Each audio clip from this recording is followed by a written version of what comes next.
కొన్ని అంశాలు మనకి పరీక్షకి ఇంపార్టెంట్ వచ్చిన అంశాలు టీఎస్పీఎస్సీ గ్రూప్ 1 సిలబస్లో చాలా ముఖ్యమైన అంశాలు సంబంధించిన పుస్తకాలు ఉన్నాయి. వాటి మీద Telangana department of language and culture director మామిడి హరికృష్ణ గారిని అడిగి తెలుసుకుందాం. స్టార్ట్ చేద్దాం. సార్ నమస్తే అండి. నమస్తే బాలలత గారు. తెలంగాణ అనగానే ఫోక్ ఆర్ట్స్ అనగానే తెలంగాణ జానపద కళా సౌరభాలు ఈ పుస్తకం మీరు ప్రచురించారు సార్. అవును. అయితే తెలంగాణ ఫోక్ ఆర్ట్స్ బేసికల్గా యువతకి ఎటువంటి ఫోక్ ఆర్ట్స్ తెలియాలి తెలంగాణకు సంబంధించి? సో ఇదండి ఫోక్ ఆర్ట్స్. తెలంగాణ అనగానే మనకు గుర్తొచ్చేది ఫోక్ సంస్కృతి. సకల కళల ఖజానా తెలంగాణ, సర్వ జానపద కళల నజరానా తెలంగాణ. సో అందుకే తెలంగాణలో ఉండే జానపద జీవన సాంస్కృతిక విలువలని వాటిలో ఉండే విధానాలేంటి, ఏ జానపద కళారూపం యొక్క విశిష్టత ఏంటి, ఏ జానపద కళారూపం ఏ కులాన్ని ఆశ్రయించి ఉంది, అలాగే ఏ ఆశ్రిత కులంలో ఉన్నప్పుడు వాళ్ళకి మిరాసి హక్కులు అని ఉంటాయి. కొన్ని జానపద కళారూపాలు ఏంటంటే కొన్ని ఊళ్ళు పంచుకుంటారు. వాళ్ళు ఊళ్ళు పంచుకోవడం అంటే ఆ ఊళ్ళంతా ఈ ఆ కుటుంబం వాళ్ళే వెళ్ళి చెప్పాల్సి ఉంటుంది. దాన్ని మిరాసి హక్కులు అంటారు. వాళ్ళకి పట్టాలు కూడా ఉన్నాయి. ఎప్పుడో వెనుకట ప్రభుత్వాలు వ్యవస్థలు ఏర్పడడానికి ముందే శాసనాల రూపంలో నిర్ధారించబడ్డాయి. సో ఈ విషయాలతో పాటు ప్రతి జానపద కళకి తనకంటూ ఒక నేరేటివ్ స్టైల్ ఉంది, ఒక వాద్య విధానం ఉంది, ఒక కథారూపం ఉంది. సో చెప్పే కథలు కూడా డిఫరెంట్గా ఉన్నాయి. అవన్నీ కూడా గ్రామ దేవతలకు సంబంధించిన కథలో, అంటే మహాభారతాన్ని ఇన్స్పైర్ చేసుకొని వచ్చిన కథలో, రామాయణాన్ని ఇన్స్పైర్ చేసుకుని కథలు ఉంటాయి. అంటే పురాణిక కథలు ఉంటాయి, జానపద లోకల్ కథలు ఉంటాయి, వీరగాథలు కూడా ఉంటాయి. అంటే లోకల్గా ఎప్పుడో 100, 200, 300 సంవత్సరాల క్రితం, 1000 సంవత్సరాల క్రితం ఉండే లోకల్ వీరులు ఎవరైతున్నారో ఆ లెజెండరీ టేల్స్ని కూడా కథల రూపంలో చెప్పే సంప్రదాయం అయితే ఉంది. సో ఇవన్నీ జానపద కళలు. ఈ జానపద కళల్లో మనకు ప్రధానంగా తెలంగాణ మొత్తం మీద మేము అంచనా వేసినప్పుడు 67 రకాల జానపద కళారూపాలు మాకు దృష్టికి రావడం జరిగింది. రాష్ట్రంలో 67 రకాల కళారూపాలు, వాటన్నిటి లిస్టు కూడా ఇక్కడ ఇవ్వడం జరిగింది.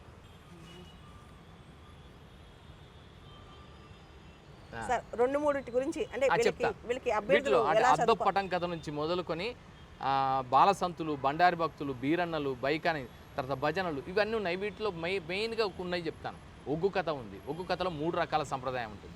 ఒగ్గు కథాగానం ఉంటుంది, ఒగ్గు డోలు విన్యాసం ఉంటుంది, అలాగే వాటితో పాటు పట్నం వేస్తారు, కింద బొమ్మలు ముగ్గుల్లాగా చాలా అద్భుతంగా వేస్తారు. సో అది ఉంటుంది. తర్వాత ఇంకొకటి ఏంటంటే మనకి బైండ్ల కథలు ఉన్నాయి, తర్వాత పటం కథలు ఉన్నాయి, వీటితో పాటు హరికథ, బుర్రకథ ఇవి ఉన్నాయి. గిరిజన కళారూపాల్లో కొమ్ముకోయ, గుస్సాడి, లంబాడి, బంజారా, చెంచు ఇవన్నీ ఉన్నాయి, యానాదులు ఇవన్నీ ఉన్నాయి. వీటితో పాటు మనకి హైదరాబాద్ దక్కని కళారూపాలు కూడా ఉన్నాయి. దాంట్లో షేరీ బాజా, మర్ఫా, తర్వాత గజల్స్, ముషాయిరా, సూఫీ సంగీత్, ఖవాలీలు ఇవి ఉన్నాయి.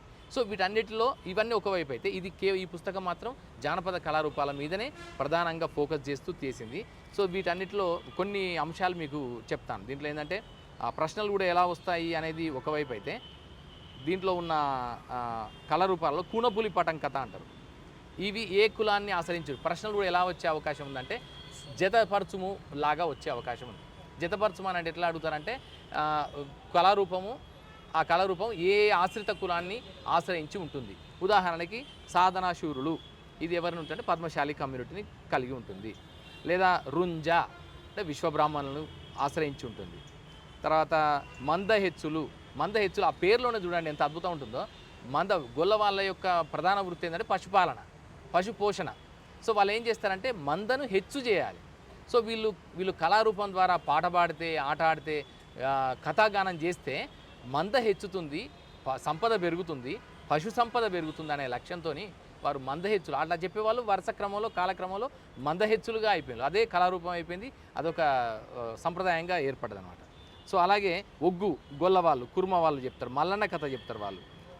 తర్వాత గోత్రాల వారు, వీళ్ళు కాపు, చౌదరి, వెలమ వారికి సంబంధించిన కథాగానాలు చేస్తారు. అలాగే గొల్ల శుద్ధులు చెప్పేవాళ్ళు గొల్ల వాళ్ళు చెప్తారు. గంగిరెద్దుల వాళ్ళు, ఎర్రగొల్ల కమ్యూనిటీకి సంబంధించిన గంగిరెద్దుల గురించి చెప్తారు. తర్వాత మాసయ్యలు ఉంటారు, మాసయ్య పటం కథలు చెప్తారు వాళ్ళు. రజకులను ఆశ్రయించి రజకులలో ఉండే ఔన్నత్యాన్ని, వారి వీరగాథలను చెప్పేవాళ్ళు వాళ్ళందరూ ఉన్నారు.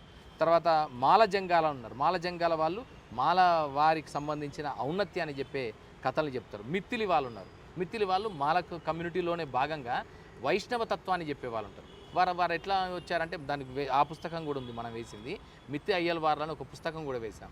సో దాంట్లో ఏంటంటే వాళ్ళు వైష్ణవ మతాన్ని, అంటే 13th 14th సెంచరీ భక్తి మూమెంట్ వస్తున్న టైంలో శంకరాచార్య రామానుజాచార్యుల చేత ప్రభావితమైన ఒక సామాజిక వర్గం. నిజానికి చెప్పాలంటే దళితులు దేవాలయానికి కూడా వెళ్ళడానికి ప్రవేశం లేకుండా ఉన్న కాలంలో వారు దేవుడిని దట్టు ఈ వైష్ణవ తత్వాన్ని ప్రచారం చేసే ప్రచారకులుగా ఉండడం అనేది ఒక వైచిత్రి. అంటే తెలంగాణ సమాజంలో ఉండే వైచిత్రి. మనం ఆంథ్రోపాలజికల్ స్టడీస్లో కానీ సోషియాలజికల్ స్టడీస్లో అగస్టే కోమ్టే చెప్పిన స్టడీస్లో కానీ హెమండార్ఫ్ చెప్పిన స్టడీస్లో కానీ మార్గరెట్ మీడ్ వాళ్ళు చెప్పిన స్టడీస్లో కానీ చూస్తే ఎట్లా ఉంటుందంటే ఒక రేస్, ఒక కమ్యూనిటీ, ఒక గణం అనేది దాని ప్రత్యేకతను కలిగి ఉంటుంది. అంతే తప్ప వేరే ఉంటుంది. కానీ ఇక్కడ తెలంగాణ సమాజంలో వైచిత్యం ఏంటంటే సామాజికంగా, ఆధ్యాత్మికత పరంగా, మతపరంగా కొన్ని నిషేధాలు ఉన్నప్పటికీ ఏ నిషేధాలు పొందిన సమాజం ఉందో ఆ సామాజిక వర్గం కూడా వాటిని ఆమోదయోగ్యంగా వాటిని చేయడం అనేది ఒక విచిత్రం. సో ఇది దానికి ఉదాహరణగా మిత్తయ్యల్వార్లకు సంబంధించిన సామాజిక వర్గం మనకు కనిపిస్తుంది. సార్, తెలంగాణలో జోగిని, వెట్టి, దేవదాసి ఇలాంటివి కూడా ఉన్నాయి కదా. అవును. వాటికి సంబంధించి అభ్యర్థులు ఏం తెలుసుకోవాలి? అదే వాటి ఏంటంటే వాటి దురాచారాలు. ఇప్పుడు సమాజంలో రకరకాల దురాచారాలు ఉంటాయి. ఇప్పుడు మనం భారతీయ సామాజిక పరిణామ చరిత్రని గమనిస్తే మొదట్లో ఉండేది చార్వాకులు వ్యతిరేకించారు. మొదట్లో ఉండే తప్పులన్నీ చార్వాకులు, తర్వాత లోకాయతవాదులు అనే వాళ్ళు వ్యతిరేకించారు, భౌతికవాదాన్ని చెప్పారు. సో ఆ తర్వాత వచ్చిన భక్తి ఉద్యమం వరకు వచ్చే వరకు కూడా ఒకలాంటి నమ్మకాలు, మూఢ విశ్వాసాలతోనే భారతీయ సమాజం అంతా ఆధ్యాత్మికత, మతపరమైన అంశాలు కొనసాగాయి. భక్తి ఉద్యమం ఎందుకు వచ్చిందంటే అప్పుడు ఉండేటువంటి వాటి సంస్కరించడానికి ఇస్లాం మత ప్రభావం వల్ల, దాంట్లో ఆలోచనలు కొత్త రేకెత్తడం వల్ల హిందూ మతానికి సంబంధించిన ప్రజలందరూ కూడా చిట్టచివరి మనుధర్మ శాస్త్రంలో చెప్పిన చిట్టచివరి సామాజిక వర్గం సంబంధించిన వాళ్ళు ఇతర మతాల వైపు ఆకర్షితులవుతున్న సందర్భంలో వారిని మన వైపు తిప్పుకోవడానికి, మళ్ళీ కొనసాగించడానికి భక్తి ఉద్యమం అనే పేరుతో మధ్వాచార్యులు, రామానుజాచార్యులు, వల్లభాచార్యులు, శంకరాచార్య ఇట్లా వీళ్ళందరూ వచ్చారు. అదంతా మనకు తెలుసు. సేమ్ అలాగే తెలంగాణ సమాజంలో కూడా ఈ పరిణామాలని మార్పు చేయడానికి సంబంధించిన ఉద్యమాలు కూడా జరిగాయి సామాజికంగా. సో వాటిల్లో ఒకటి జరుగుతున్నప్పుడు జోగిని అనేది ఒక సంప్రదాయం, అలాగే బసివి అనేది ఒక సంప్రదాయం. కర్ణాటక ప్రాంతంలో బసివి అని ఉంది. తర్వాత వెట్టి అనేది ఏంటంటే అది వెట్టి అనేది బాండెడ్ లేబర్, అది భూస్వాములకు సంబంధించింది. అదేమో కేవలం శ్రమదోపిడికి సంబంధించింది. ఈ జోగిని అనేది అంటే మహిళల పైన దేవతా ఆరాధన అనే పేరుతో జరిపినటువంటి ఒక దోపిడీ. సో అది మన నిజామాబాద్ జిల్లా ప్రాంతంలో కొన్ని ప్రాంతాలలో ఉంది, ఇప్పటికీ కూడా కొనసాగుతున్నప్పటికీ ప్రభుత్వాల సంకల్పం వల్ల వాటిని మొత్తం నిర్మూలించి వాటి స్థానంలో ఆ జోగిని ఎవరైతే ఉన్నారో వారందరికీ కూడా పునరావాసం కల్పించడం ద్వారా వారందరిలో ఒక మార్పుని, సామాజిక మార్పుని, సమానత్వ సాధన తీసుకొచ్చే ప్రయత్నం అయితే జరిగింది. సో అవన్నీ దురాచారాల కిందికి వస్తాయి. అది కూడా దురాచారాలు కూడా సంస్కృతిలో భాగమే. వాటిని సంస్కరించడమే సంస్కృతి యొక్క ప్రధాన లక్ష్యం. సో అలా ఇవి పుస్తకంలో ఉండే తెలంగాణ ఫోక్ ఆర్ట్స్లో మీకు మీ ఫేవరెట్ ఫోక్ ఆర్ట్ ఏంటి? మీకు బాగా నచ్చిన ఫోక్ ఆర్ట్ ఏంటి? నాకు అన్నీ, ఎందుకంటే ఒకదానికొకటి పోలిక లేదు. ఎందుకంటే దీంట్లో ఒకటి కథాగానం అయితే, ఒకటి వాద్య ప్రధానం, మరొకటేమో పెర్ఫార్మెన్స్ ఓరియంటెడ్గా ఉంటుంది, అంటే ప్రదర్శన ప్రధానంగా ఉంటుంది.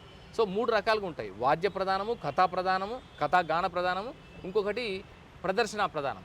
సో దీంట్లో ఒక్కొక్క యూనిక్నెస్ ఉంటుంది కనుక దానికే చూడాలని నేను అనుకుంటాను. అందుకని ఇది ప్రత్యేకమో ఇది గొప్పదని చెప్పడానికి లేదు. కాకపోతే కొన్ని అంశాలు మాత్రం చెప్పొచ్చు. చిందు యక్షగానం అనేది ఉంటుంది. చిందు యక్షగానం అనేది ఒక సమగ్ర కర్ణాటక, కానీ మనది చిందు, తెలంగాణది చిందు. యక్షగానం అనేది కర్ణాటక సంప్రదాయం. సో చిందు యక్షగానం మనది చిందు యక్షగానం. చిందుల ఎల్లమ్మ అనే ఆవిడ మొత్తం నిజామాబాద్ ప్రాంతానికి చెందిన చిందుల ఎల్లమ్మ. ఆమె అసలు చాలా అద్భుతంగా అంతర్జాతీయ స్థాయిలో తీసుకెళ్ళింది. అలాగే చుక్కా సత్తయ్య అనే ఒక ఒగ్గు కళాకారుడు, ఆయన మొత్తం కేంద్ర సంగీత నాటక అకాడమీ అవార్డు కూడా తీసుకోవడం జరిగింది. అలాగే చిందు యక్షగాన సంప్రదాయానికి సంబంధించి మొట్టమొదటిసారిగా గడ్డం సమ్మయ్య అనే ఒక అద్భుతమైన కళాకారుడికి కేంద్ర ప్రభుత్వం పద్మశ్రీ అవార్డుని ఇటీవలే ప్రకటించడం కూడా జరిగింది. సో ఇది కూడా జానపద సరస్వతి, సేమ్ జానపదాలు. ఈ కొయ్య బొమ్మలు, దీని కవర్ స్టోరీ కూడా కొయ్య బొమ్మలే. అంటే జానపద సరస్వతి జానపదాలు అన్నిటి మీద ఉంటుంది. జనరల్గా తెలంగాణ అభ్యర్థులు భౌగోళిక సూచి అంటే జాగ్రఫికల్ ఇండికేషన్స్ మీద ఖచ్చితంగా చదువుకోవాలి. నిన్నే మీరు గమనించారు, హైదరాబాద్ లాడ్ బజార్ లక్కగాజులకి జిఐ ట్యాగ్ వచ్చింది, 17వ జిఐ ట్యాగ్. పోచంపల్లి ఇక్కత్ దగ్గర నుంచి హైదరాబాద్ హలీం, అలానే నిర్మల్, మీరు నిర్మల్లో గనక గమనిస్తే ఆదిలాబాద్ దగ్గర ఉన్న నిర్మల్లో ఈ కొయ్య బొమ్మలు నిర్మల్ ఫర్నిచర్ కానీ, నిర్మల్ పెయింటింగ్స్ కానీ, నిర్మల్ టాయ్స్ కానీ వాటికి కూడా మనకి జిఐ ట్యాగ్ ఉందన్నమాట. అలానే కరీంనగర్ సిల్వర్ ఫిలిగ్రీలా జిఐ ట్యాగ్స్ మీద కూడా ప్రత్యేకమైన ప్రశ్న జనరల్గా వస్తుంటుంది సార్. జనరల్గా వస్తుంటాయి. తెలంగాణ నుంచి కరెంట్ అఫైర్స్ లో రావచ్చు, వేటికి వస్తుంది, కల్చర్ లో రావచ్చు. సో తెలంగాణకి ఇంకా బెటర్గా జిఐ ట్యాగ్స్ ఇంకా ఏమున్నాయి సార్? కొన్ని కనుమరుగైపోయిన కరీంనగర్ అంటే జిఐ ట్యాగ్ అంటే ఫిలిగ్రీ ఉంది. అంటే ఇప్పుడు కొన్ని వస్తువులకు కూడా అంటే ఇక్కడ కళారూపాలకి కూడా చాలా అద్భుతమైనటువంటి గుర్తింపు వచ్చింది. అలాగే హెరిటేజ్ సైట్ గా రామప్పకి ఇటీవల ఒక 2 సంవత్సరాల క్రితమే రామప్పకి వచ్చింది. UNESCO world heritage site Ramappa టెంపుల్కి వచ్చింది. దాని మీద కూడా ఎందుకంటే తెలంగాణలో ఫస్ట్ హెరిటేజ్ సైట్. యాక్చువల్గా తెలంగాణ టూరిజం అనేది చాలా ఉంది సార్, చేయాల్సింది చాలా ఉంది. అవును, తెలంగాణ టూరిజం మీద విద్యార్థులకు కూడా, మన తెలంగాణ విద్యార్థులకు కూడా అవగాహన తక్కువ సార్. తెలంగాణలో ఫేమస్ అంటే టెంపుల్ టూరిజం కావచ్చు, అంటే రిలీజియస్ టూరిజం లేదా నేచురల్ టూరిజం కావచ్చు. తెలంగాణలో టాప్ 5 టెంపుల్స్ అంటే ఎక్కడెక్కడ ఉన్నాయి, దాని విశిష్టత ఏంటి? ఇందాక మీరు మన డిస్కషన్ లో వేములవాడ శివరాత్రి గురించి చెప్తున్నారు. ఒక్కసారి అభ్యర్థులు టాప్ 5 టెంపుల్స్ లో ఫస్ట్ అంటే అలంపూర్, జోగులాంబ గద్వాలలో జోగులాంబ టెంపుల్ అష్టాదశ శక్తి పీఠాలలో ఒకటి. ఆలంపూర్ నవబ్రహ్మ ఆలయాలు పుష్కర్ తర్వాత, అంటే రాజస్థాన్లో పుష్కర్ తర్వాత బ్రహ్మకంటూ ఆలయం ఉన్నది మళ్ళీ మన దగ్గరే, అక్కడే ఆలంపూర్ నవగ్రహ ఆలయాలు. తర్వాత కాకతీయుల కాలం నాటి ఇవి వస్తాయి, ఇవి మన 1000 పిల్లర్స్ టెంపుల్. అలాగే రామప్ప టెంపుల్ ఒకటి ఉంటుంది. తర్వాత కొలనుపాకలో జైన్ ఆలయం ఉంది, కొలనుపాకలో జైన్ ఆలయం. తర్వాత నేలకొండపల్లిలో ఒక అత్యంత అద్భుతమైన బౌద్ధ అది విశిష్టతకు సంబంధించింది ఉంది సార్. అలాగే తర్వాత నెక్స్ట్ మనకి ఇటువైపున నాగార్జున సాగర్ ఉంది. సో నాగార్జున సాగర్ దగ్గర ఉండేవి ఇవన్నీ కూడా ఆధ్యాత్మిక పరమైనవి, ఆ టెంపుల్ టూరిజంకి సంబంధించిన అంశాలే మనకు కనిపిస్తాయి. సో అందుకని దీంట్లో 5 అనేది కష్టం చాలా. అసలు ఎన్ని ఉన్నాయి, పెద్ద విస్తృతి. ఎంత పెద్ద విస్తృతి అంటే అసలు తెలంగాణలో డిచ్పల్లిలో రామాలయం ఉంది.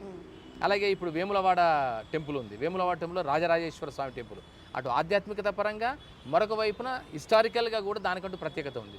అలాగే సమ్మక్క సారక్క జాతర ఇటీవలే కంప్లీట్ అయిపోయింది. సమ్మక్క సారక్క టెంపుల్స్ అని కాకపోయినా అవి ఒక నమ్మకాలు, విశ్వాసాలు. సమ్మక్క సారక్క భారతదేశంలోని అతిపెద్ద ట్రైబల్ ఫెస్టివల్. Yes, perfect. అవును, మొన్న 1,20,00,000 మంది సందర్శించుకున్నారు. దాదాపు 9-10 రాష్ట్రాల గిరిజన జాతికి సంబంధించిన. సమ్మక్క సారక్క జాతరలో కుంకుమబరణలు ఎందుకు కొలుస్తారు?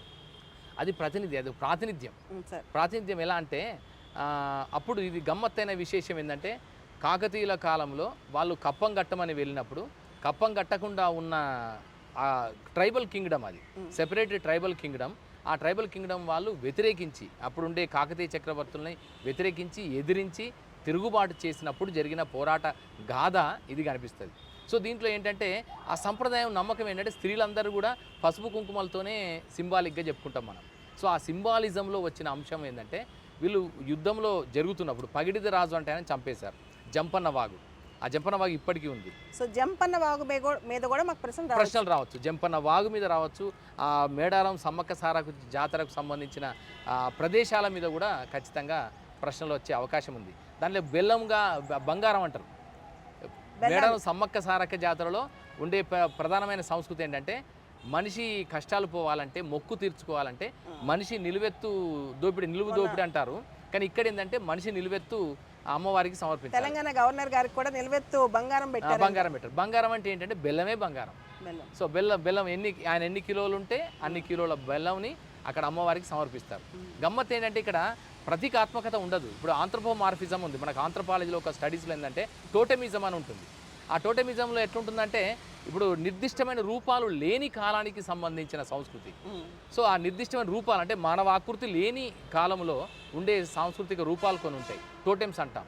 సో అలాగే ఇక్కడ కూడా ఏం చేస్తారంటే ఆ అమ్మ వాళ్ళిద్దరు కూడా అంటే ఎవరైతే సమ్మక్క సారక్క ఇద్దరు ఎవరైతే యుద్ధంలో పోరాడి ముందుకెళ్లారో ఆ ముందుకెళ్తున్న వారికి ప్రతినిధిగా వాళ్ళు వచ్చి చిలుకల గుట్టకి వెళ్ళారు. చిలుకల గుట్టకి వెళ్ళిన తర్వాత వారు ఏమైపోయారంటే వీళ్ళు వెంటబడి వెళ్ళేసరికి అక్కడ కుంకుమలు మాత్రమే ఉన్నాయి. అక్కడ కుంకుమ అనేది ఒక ముత్తైదువతనానికి, నిండుతనానికి, ఒక స్త్రీ